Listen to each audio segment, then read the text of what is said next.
disgusted. Soros just did something terrible to Trump. This isn't good. 3 so-called government watchdog groups have reportedly banded together to sue the Department of Homeland Security for the release the logs of visitors to the White House and to President Trump's homes in both New York and Florida. Unreported in the news media coverage of the lawsuit is that 2 of the 3 organizations are directly funded by billionaire George Soros's Open Society foundations, while the third group is the project of a fund that has financed leftist groups along with Soros. Politico, which first reported on the news-making lawsuit, documented. The suit, set to be filed Monday in federal court in New York, contends that the Secret Service is in violation of the law by failing to respond to Freedom of Information Act requests for details on visitors to the White House and other locations where Trump has spent time since taking office. By filing in New York rather than in Washington, where most FOIA suits are filed, the plaintiffs may be trying to avoid having the case scuttled by a key legal precedent already on the books that sharply limits the public's right to see logs of visitors to the White House complex.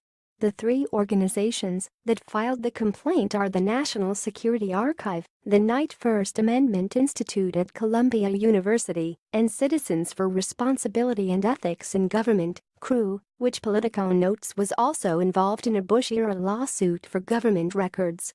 The National Security Archive documents on the funders and support section of its website that it is funded by Soros's Open Society Institute as well as the Open Society Fund Incorporated. CREW, the second group that is party to the Visitor Logs lawsuit, describes itself as an organization that utilizes high-impact legal actions to target government officials who sacrifice the common good to special interests.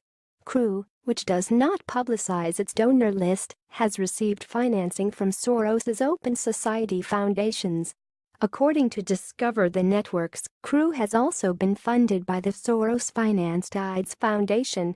In August 2014, longtime Hillary Clinton ally David Brock, founder of the heavily Soros-financed Media Matters for America progressive group, was elected chairman of CREW's board.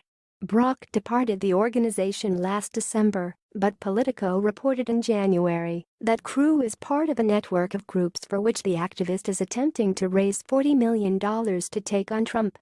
Also in January, CREW filed a lawsuit claiming that Trump is in violation of a constitutional clause banning government officials from accepting benefits from foreign nations.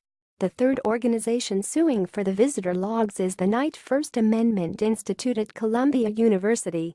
The institute, a $60 million effort, was launched last year by the John S. and James L. Knight Foundation together with Columbia University. Numerous Knight Foundation projects are also financed by Soros. The Knight Center for Journalism in the Americas at the University of Texas at Austin, for example, was also the recipient of a $270,000 grant from Soros's Open Society foundations. The Knight Foundation and the Open Society both fund the ProPublica Journalism Project. The 2 charities are also founding sponsors of the New Americans campaign, which says it seeks to help modernize naturalization assistance in the United States and help more lawful permanent immigrants become U.S. citizens. HT Conservative Fighters. Thanks you for watching. Please subscribe 24 Hours News channel. Goodbye and see you again.